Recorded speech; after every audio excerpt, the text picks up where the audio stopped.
Le breakdance, on en parle dans cette édition, créé dans les rues et pratiqué par des jeunes qui font des choses sensationnelles. Cette forme de danse pourrait briller loin de la rue. Pour la première fois, cette danse va faire son apparition dans les pratiques sportives aux Jeux Olympiques de Paris 2024. Mais l'espoir est mince pour les danseurs guinéens du groupe Pokémon de prendre part consécutivement aux JO de Paris 2024, mais aussi aux Jeux de la francophonie à Kinshasa. C'est un reportage que nous signent Mohamed Sissé et Ibrahima Souli Kamara. Le breakdance est une danse qui a tiré ses origines des ghettos noirs au début des années 1970. Ce art urbain occupe au fil du temps une place importante dans le monde du hip-hop. En Guinée, le groupe Pokémon explose dans des compétitions à ses propres soins. On n'est pas soutenu. Nous, même quand il y a des voyages, c'est trop chaud pour nous pour avoir des billets d'avion.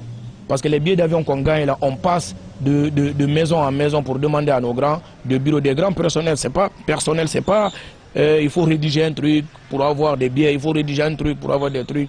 Il y a des gens qui n'aiment pas qu'on mentionne leur nom. Des exploits à l'échelle continentale et mondiale, ce groupe a fait ses marques. Ces danseurs guinéens ont émerveillé durant leur passage à Dubaï Expo. Ils tirent le plus souvent leur inspiration à la place à travers de multiples simulations. Leur créativité est un modèle pour certains.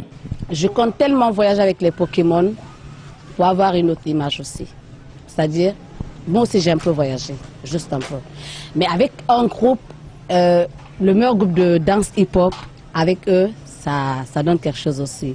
En tout cas, moi, c'est un groupe que je supporte beaucoup et j'aimerais que le groupe parle loin parce que je vois ce qui se passe ici. Cette envie de voyager avec ce groupe pourrait tourner en échec, car Pokémon pourrait ne pas honorer son invitation aux Jeux de la francophonie à Kinshasa, mais aussi aux JO Paris 2024, faute du paiement de sa cotisation. Pourtant, ces jeunes ont promis de sortir de nouveaux clichés à offrir au public de ces deux pays. On a un spectacle d'1h30 qui est nouveau, qui n'est même pas sorti d'abord.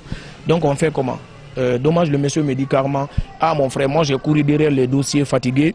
Aujourd'hui, je ne pense pas si c'est possible. Parce qu'ils disent juste que le gouvernement n'a pas payé la cotisation.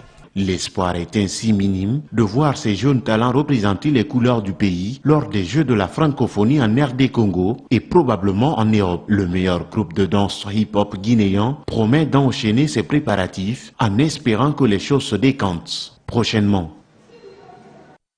C'est la fin de ce journal. Merci à tous de l'avoir suivi. Je vous retrouve à 22 h pour la grande édition. Mais d'ici là, bonne suite de programme en compagnie d'Espace TV.